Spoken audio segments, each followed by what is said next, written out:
बिस्मिल्लाहिर्रहमानिर्रहीम। अस्सलाम वालेकुम। कैसे हैं आप? उम्मीद करता हूँ आप सब खैरियत से होंगे। आज की वीडियो उन दोस्त अहबाब के लिए है जो कि सऊदी अरब से छुट्टी गए हुए हैं कि वो कब तक वापस आ सकेंगे। इसके अलावा भी कई और सवालात हैं जिनके जवाबात जो हैं वो उर्दू न्यूज़ जद्दा की जानब से दिए गए हैं, तो इसकी तफसीलात मैं आपके साथ शेयर करूंगा। तो आपसे गुजारिश है कि प्लीज़ इस वीडियो को लाइक कर दें और अपने दोस्तों के साथ शेयर कर दें। इसकी तफसीलात कुछ यूँ है। मौसर इकामा और वीज़ा सऊदी अरब कब वापस जा सकेंगे। सऊदी अरब में वजारत सेहत की हिदायत के मुताबिक कोरोना वायरस से महफूज रहते हुए मुकर्रर ज़वाबित के तहत मामूलात ज़िंदगी बहाल हो चुके हैं और अंदरून मुल्क फ़ज़ाई और ज़मीनी सफ़र पर भी पाबंदी उठा ली गई है। अंदरून मुल्क फ़ज़ाई सफ़री पर पाबंदी तो ख़त्म हो गई है, ताहम अभी तक बैरून मुल्क फ़ज़ाई सर्विस बहाल नहीं की गई। वजारत सेहत का कहना है कि मुतल्लिका वजारतों के साथ मामलात ज़ेर गौर हैं। हालात जब इस नहज पर आ जाएंगे तो बैरून मुल्क सफ़र पर भी पाबंदी ख़त्म कर दी जाएगी। सबसे पहला सवाल एक बंदे ने किया है। माहिल अली शाह ने हज के बारे में दरियाफ़्त किया है। इनका सवाल विज़िट वीज़े वालों के बारे में है। इनका कहना है कि जो लोग विज़िट वीज़े पर सऊदी अरब में रह रहे हैं, क्या वो हज कर सकते हैं?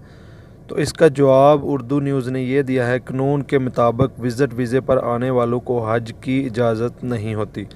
आम हालात में हज की अदायगी के लिए जो कानून है, इसके मुताबिक सऊदी या गैर मुल्की के लिए लाजमी है कि हज की अदायगी के लिए एक हज से दूसरे हज तक 5 बरस का वक्फ़ा हो। गैर मुल्कियों के लिए दूसरी अहम तरीन शर्त इकामा, जिसे रहायशी परमिट या इजाज़त नामा कहा जाता है, होना ज़रूरी है। आम तौर पर विज़िट वीज़े पर आने वालों के वीज़े पर इंतबाही नोट लगाया जाता है जिसमें वाज़ेह तौर पर दर्ज होता है कि हज की इजाज़त नहीं। मुमलकत में रहने वाले गैर मुल्कियों को जिनके पास इकामा होता है, इन्हें भी हज करने के लिए बाकायदा इजाज़तनामा हासिल करना पड़ता है, जिसके बगैर हज के महीनों में मक्का दाखिल नहीं हो सकते।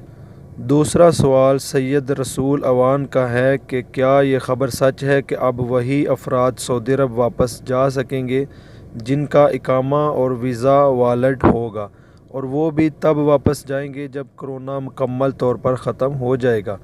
तो इसका जवाब ये है। ईवान शाही की जानब से जारी अहकामात में इन गैर मुल्कियों के इकामा और एग्ज़िट री एंट्री यानी खरूज व औदा में 3 माह की तोसी कर दी गई है, जो कोरोना वायरस की वजह से आयद होने वाली पाबंदियों के बास मुमलकत नहीं आ सकते।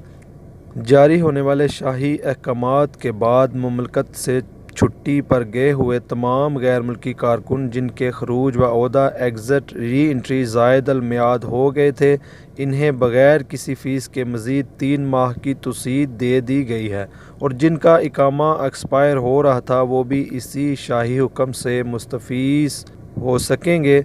जहाँ तक वापसी के हवाले से सवाल है, तो इस बारे में हतमी तौर पर कुछ कहना कबल अज़ वक्त होगा, क्योंकि कोरोना वायरस की वजह से गुज़श्ता 3 माह तक सऊदी अरब ही नहीं दुनिया भर में कर्फ्यू और लॉकडाउन का सिलसिला रहा, जिसकी वजह से आलमी सतह पर सफरी पाबंदियाँ आयद की गई हैं। उसके बाद एक और सवाल अब्दुल सबूर शेख पूछते हैं, क्या मौजूदा हालात में कफ़ालत तब्दील कराई जा सकती है? तो इसका जवाब है, कोरोना वायरस की वजह से बेशतर अमूर ऑनलाइन जारी हैं। मामूलात ज़िंदगी बहाल होने के बाद भी ऑनलाइन दरख्वास्तों की वसूली का अमल हस्बे साबिक जारी है। जहाँ तक सवाल कफ़ालत की तब्दीली का है, तो इसमें कोई अमर माने नहीं। आप भी ऑनलाइन डिमांड, जिसे अरबी में तलब कहते हैं, नए कफ़ील को अरसाल कर दें। मुकर्ररा फ़ीस जमा करने के बाद कफ़ालत की तब्दीली अमल में लाई जाएगी। तो ये थे दोस्तों कुछ अहम सवालात जिसके जवाबात उर्दू न्यूज़ जद्दा की जानब से दिए गए हैं। मिलते हैं इंशाअल्लाह नेक्स्ट वीडियो में। अल्लाह हाफ़िज़।